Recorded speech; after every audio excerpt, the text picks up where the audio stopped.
Now take a look at this video. It shows one of those trash hotspots is near the intersection of South Tunnel and Swannanoa River Roads. And you'll find abandoned shopping carts, clothes, and cardboard boxes. The trash dotting Asheville streets, riverbeds, and freeway underpasses has seemingly grown so bad, even TV news is devoting time to it. But no local reporter has dived deeper into the proverbial dumpster than Jessica Wakeman of the Mountain Xpress. It looks a lot more visible now because during the pandemic, a lot of the volunteers that used to pick up litter stopped doing their routes. I think everyone assumes that it's somebody else's responsibility. You feel like your yard belongs to you, but once it's in the street, maybe it belongs to the city. I am a maker, a builder, a baker, although sometimes my messes are all that you'll find.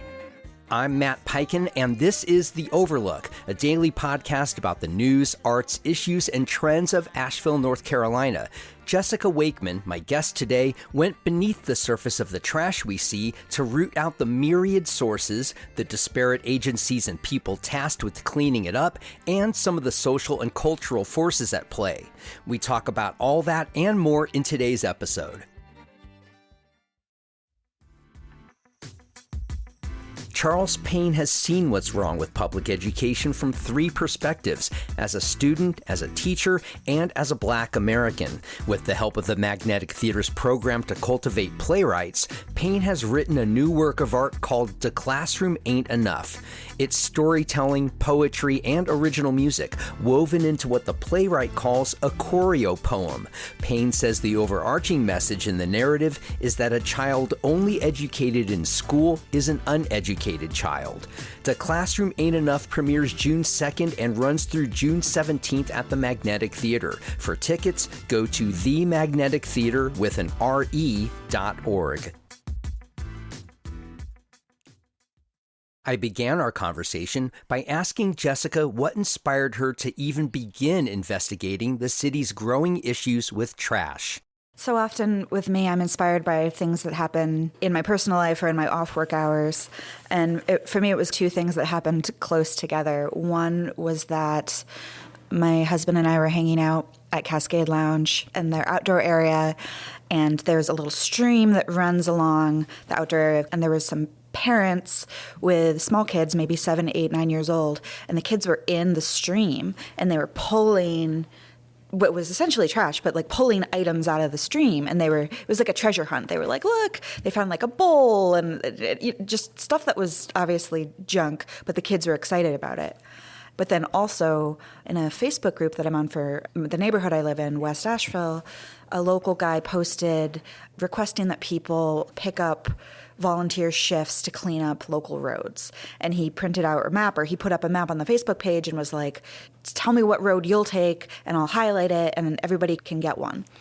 And those kind of two things happening in a short span just made me think, okay, maybe I need to look at trash more closely. So what was your first step in terms of reporting this? What was the question you sought to ask and answer? Yeah. So when I pitched it in the Mountain Xpress editorial meeting, what I told them was the reporting that I've done about trash and litter before has always been a part of my reporting about the unhoused population. So it was more specifically about encampment cleanups or about needle litter, syringe litter. And so from doing those pieces, I knew that there's a couple different entities that handle different types of trash. Parks and Recreation can do it, like Sunrise, which is a local nonprofit for recovery, it handles needle litter. So I knew that it was not just a simple one person's job is to do this.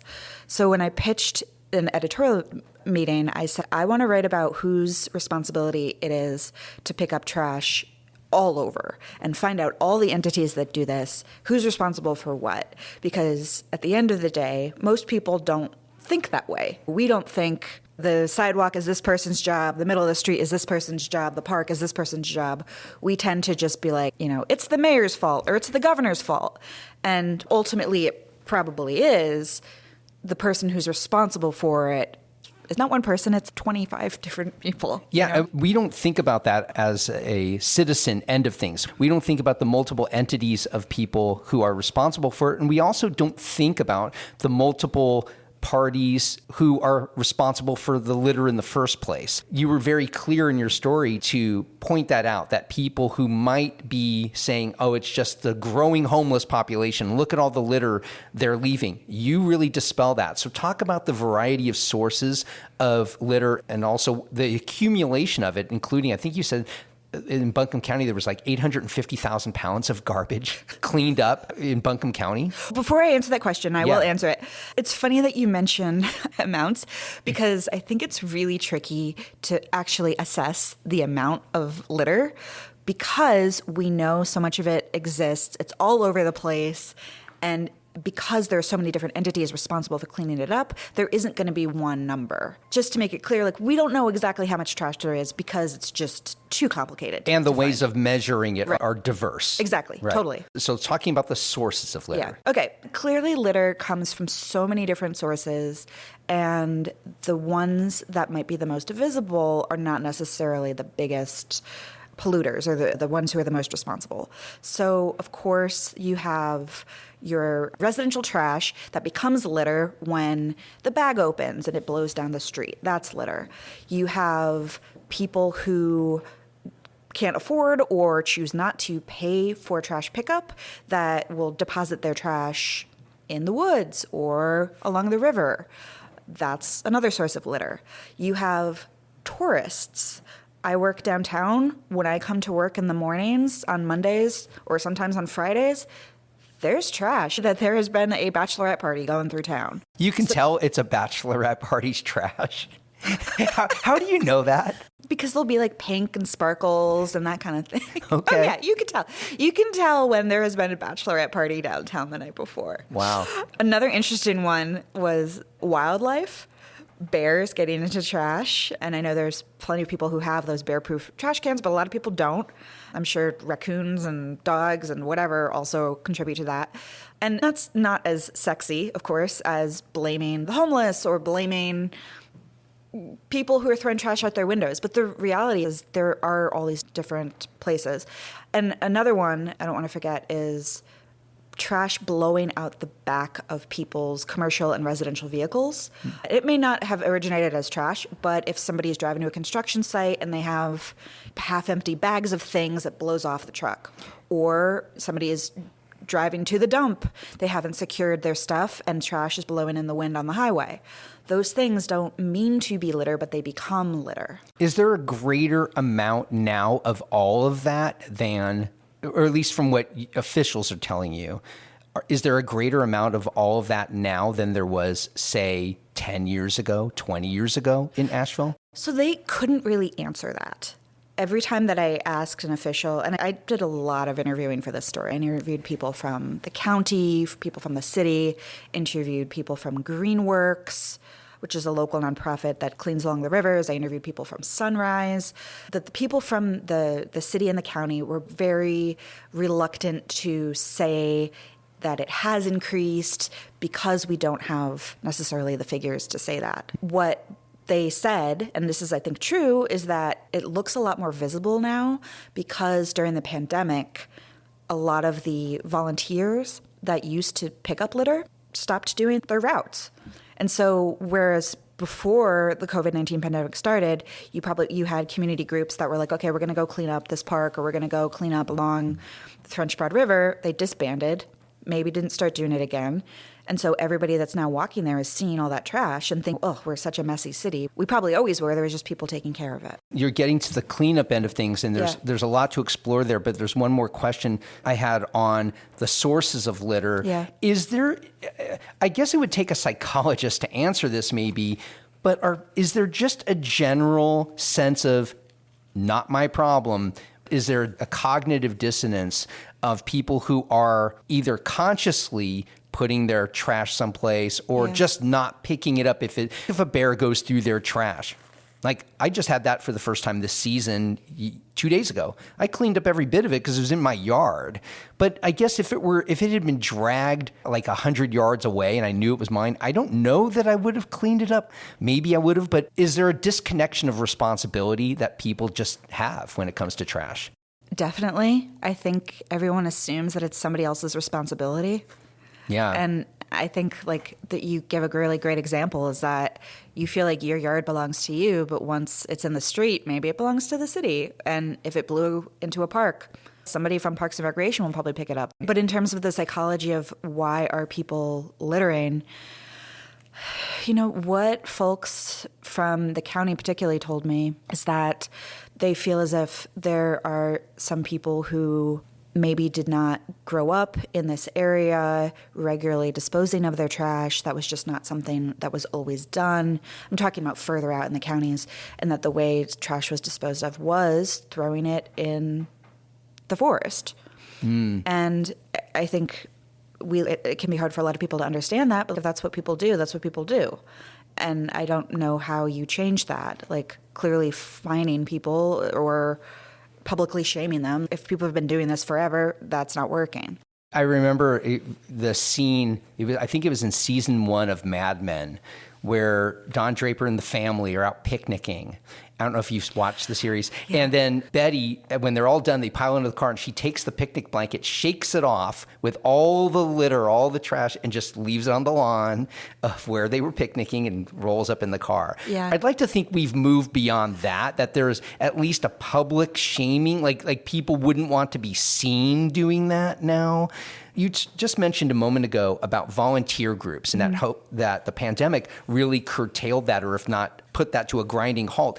I didn't realize there were community groups just in general who were doing this. You always hear about community cleanup day. Like it'll be a special day where they're getting people together to clean up a riverside or something like that, a bank of a stream. But I didn't know that there were ongoing volunteer groups who tasked themselves with cleanup. Oh, yeah. The biggest, most well-known one is probably Asheville Greenworks. They are a small nonprofit, but they have a big job, which is trying to keep the sides of the river clean. They also, to an extent, will clean up the river itself. It's actually really cool. They manufacture these things called trash trouts. I saw that in your story. Trash trout.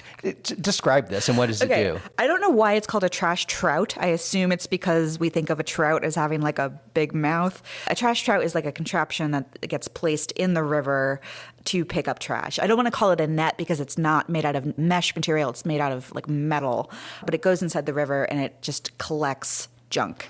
And then people, I don't know if they volunteer or the business does it, but it removes the trash trout, takes the trash out, puts it back in. Are the trash trouts there to stay? Are there more of them now, or? I want to say that there's 25 or 30, but that's all around. And they're not just in North Carolina, they're also in other states. How big are these? Because I can't imagine that they collect a whole bunch of trash unless they're massive. I mean, from the photos I've seen, they look like the size of a small car. That's pretty big. Yeah. Yes. Okay. But like a smart car or a. But I think that when you think about it, it's probably a big production to get the trash trout and get it out of the river and to get the trash out. So they want to make it big enough to collect a lot of trash. And fish don't get caught in there. I would imagine not, but I've had that same question. I don't know the exact number, but there are trash trouts like all over Western North Carolina because of Asheville Greenworks. Oh, wow. Which is pretty cool. But that's a nonprofit doing this. You said there were just volunteer people doing this. Yeah. So Asheville Greenworks organizes, or I should say, they help organized groups to do volunteer cleanups. Asheville Greenworks will meet with people and explain to them how to do a cleanup. You need to wear this type of glove, you should wear this type of bag or carry this type of bag, have a trash picker, all those kind of little details, and help them find locations to go to. Some people volunteer to do specific locations. If you live in West Asheville, you probably see West Asheville the most and you want to do that area. But then there might be other groups like a church group or a school group who's just, we want to volunteer, where do you need us? And then they explain to me the locations that they put the most effort into. Amboy Road, Riverside Drive, Emma Road, Meadow Road, Swananoa River Road, Sweeten Creek Road, and the Hawk Creek area. Do some of these groups, are they volunteering to pick up trash that are not their specific neighborhoods? They just know that there are problem areas in this city? Do-gooders, yeah. That's awesome. Now, there's more money, or there's at least a one-time money injection to clean up trash. Talk about how government is approaching trash cleanup and how that's evolved since the pandemic. Yeah, to start with, there's several different entities responsible for different places in the city and in the county. Asheville's downtown central business district is handled by the Streets Division of Public Works, but also Asheville Parks and Rec. Asheville Public Parks, handled by Asheville Parks and Recreation employees. Bus stops handled by a contractor for art. But the new news, the kind of exciting news that came out in March, is that city-owned streets and city-owned properties, so a city building and in front of the building, now have cleanup happening there, which never happened before. Really? Talk about why didn't it happen before and why is it happening now? My guess would be it wasn't happening before because nobody thought that it was important enough to fund it, because the funding for it came from American Rescue Plan funding. How much money are we talking about, and what is that paying for? It's $500,000. It's a one-shot deal. When we run out of that money, not sure whether this will continue, but it's going to be handled by a company that's called WNC Landscaping, which already works with the city to do cleanups. So it's a separate contract, but it's with the same company that already does stuff. And really the idea is that they're going to clean up these city-owned streets, city-owned properties all around the city.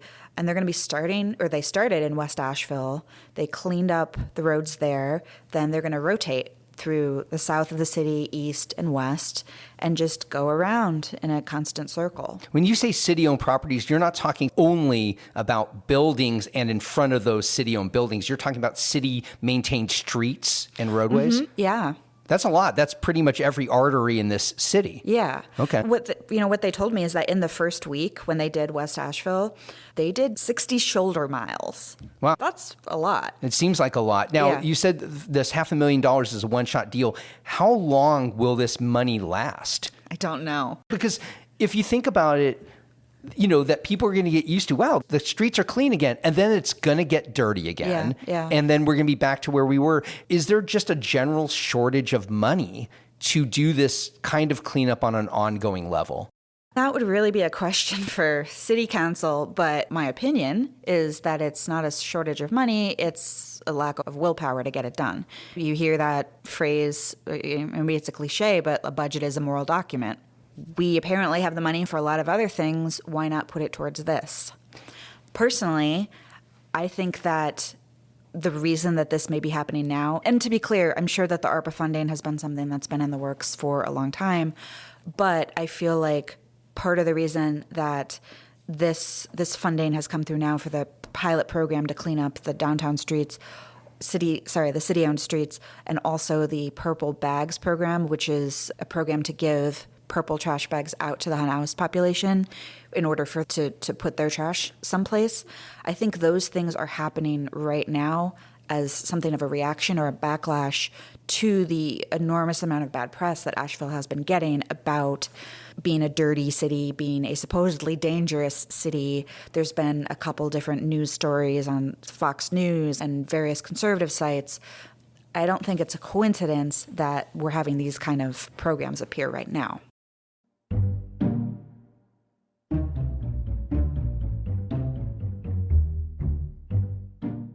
Step into the weird, fantastical wonderland of Alice and the White Rabbit through the lens of Asheville Contemporary Dance Theater. It's a family show with colorful sets and costumes in collaboration with the new Studio of Dance. Alice and the White Rabbit opens May 26th and runs 6 performances through June 4th at the Intimate BB Theater in downtown Asheville. For tickets and info, go to the company's website, acdt.org. Talk about the Purple Trash Bag Program, the roots of it, and how effective so far is it from your vantage point? I'm currently doing reporting on it, so I don't have a ton of information about it yet, but the basics are that sanitation department will be responsible for handing out purple trash bags to the unhoused population. The reason that the bags are going to be purple is going to be when individuals pick them up, they know that they might contain biohazardous material.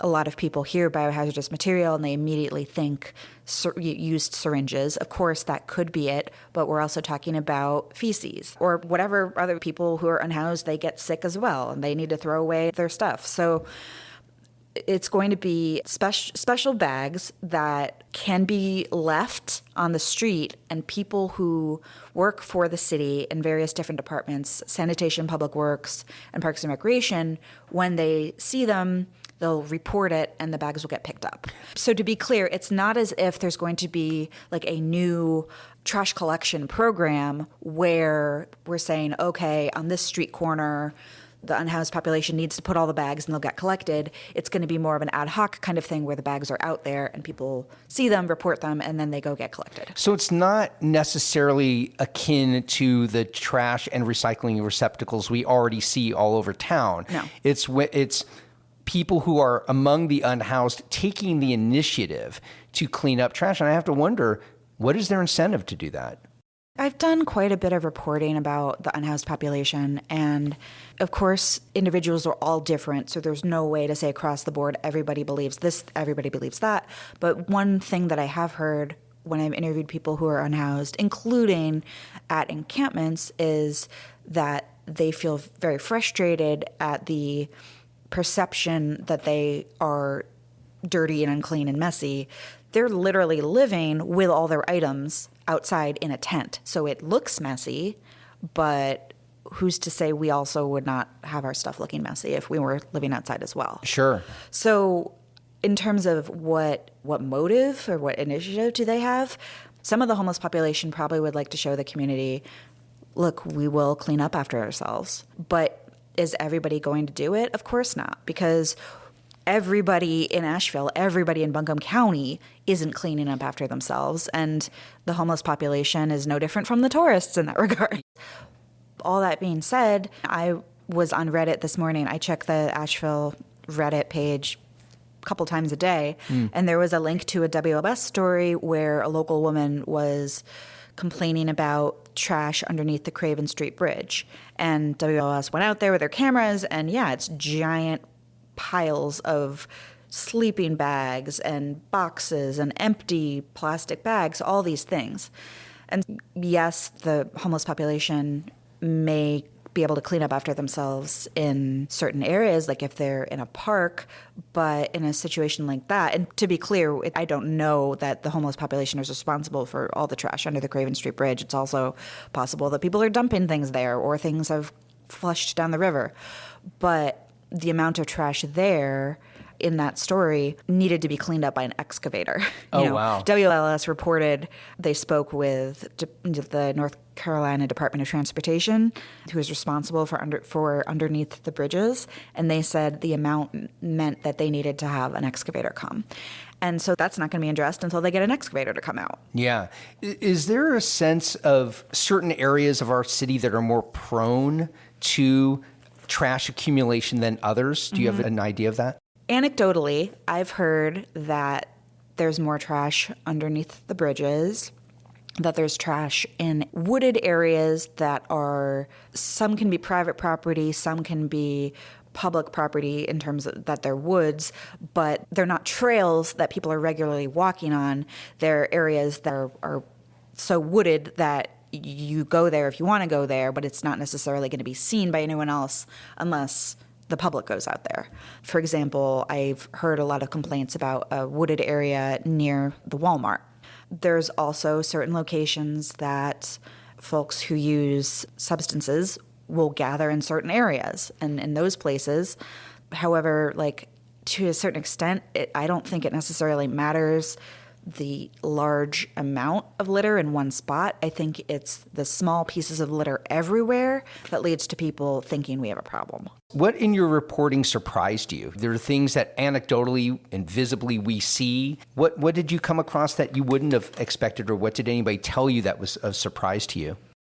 I knew when I pitched this story that there were going to be a bunch of different organizations and governmental entities that were responsible. I didn't quite understand the breadth of how many different people are responsible. So just to run down a list, the Streets Division of Public Works is one, Asheville Parks and Recreation, a private company called WNC Landscaping, the North Carolina Department of Transportation. There's an Adopt a Highway program. There's a Sponsor a Highway program. There's the ART, the regional transit, they have a contractor. There's private companies that have trash cans on their land that they deal with that.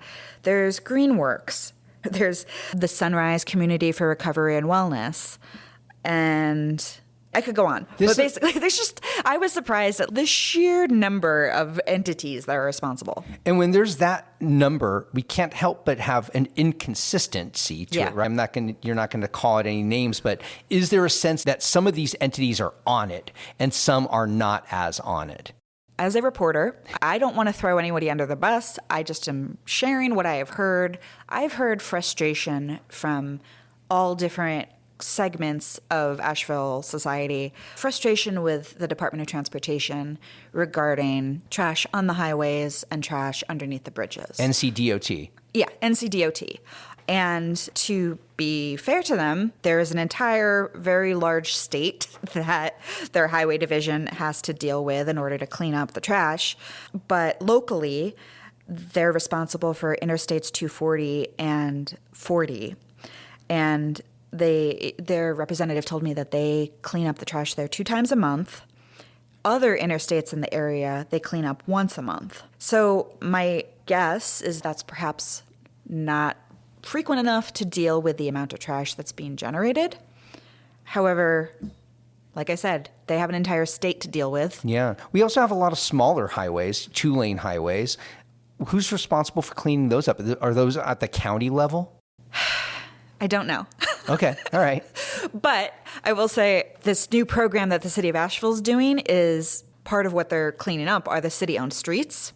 Some of those city-owned streets may be highways or maybe... Well, like Merriman Avenue is technically Highway 25 going north Asheville. So I just didn't know who cleaned those up. Anything I haven't asked you about your reporting that you think would be germane or interesting for people to know? Yeah, I've done some reporting on homeless encampments. And that's such a tricky concept to begin with because encampments, almost by nature, are moving. They're moving all over the place. So it's not as, while there are some that stick around for a long time, there can be an encampment in one location that's there and then it's moved somewhere else a week later. So it's very hard to wrap your head around. The homeless encampments, in terms of cleaning up trash that is left behind after they've moved, it's not the purview of Parks and Recreation anymore. It is part of a contract with an outside company. It's called Bio One. And the reason I heard about Bio One was because I went to an encampment that was being cleared behind the Bartlett Arms Apartments, it's overlooking the RAD area. And there was a big truck there and some dumpsters that said Bio One on the side. And I thought, I'm going to look into this. And basically, that company is a biohazardous materials cleanup company. They primarily work with hoarding situations. So they get called by family members or friends to go into people's homes and take care of a situation where somebody's unable to do that themselves. But they've also been being contracted by Asheville to deal with biohazardous materials after an encampment. And when I say biohazardous materials, syringe litter, but also human waste. Yep. And it's a dirty job. Literally. Yeah, literally. I will say that when I interviewed the CEO of the company, you had asked me earlier what I was surprised about in terms of my reporting about litter. When I reported the story about cleaning up homeless encampments and this company Bio One, I was surprised at just the amount of compassion that this particular individual had. I think we tend to think of people who are involved somehow in homeless encampments all being like bad guys or evildoers. He really, it seemed as though it was important to him to set aside people's personal items, make sure that they're not throwing away anything that looks like it's of value to someone. And of course, whether something's of value is in the eye of the beholder, but it surprised me, the level of compassion that this particular person had. That kind of contrasts what I heard secondhand from how the police handled the Aston Park trash or the encampments there, that there was a sense that there was an indiscriminate cleanup there. That's a whole sticky wicket that I'm going to stay away from because I have not done reporting on that. Okay. However, I will say that as I was reporting my litter story, it was pointed out to me that in terms of who has gotten felony littering charges in Asheville, it has been the Aston Park activists and not, say, The bachelorette party. the bachelor party, or I was going to say XYZ construction company, or Bob who lives down the hill who's throwing his trash in the forest. Like, again, it's telling who's getting in trouble for this stuff. My trusty notebook, and good thing I have my dear old pen. I want to thank my guest today, Jessica Wakeman, a reporter with the Mountain Express. Today's conversation happened inside the BB Theater in downtown Asheville, which owners Susan and Giles Collard have been so gracious enough to open to me to record my interviews. Our theme music for The Overlook, Maker's Song, comes courtesy of the Asheville band The Resonant Rogues. The Overlook is a production of Podcast Asheville. New episodes are online by 6 a.m. every weekday wherever you get your podcasts. Sign up for our weekly newsletter at podavl.com. And please support the show by going to our Patreon page at patreon.com/The Overlook Podcast. I'm Matt Peiken, and I'll see you on the next episode of The Overlook.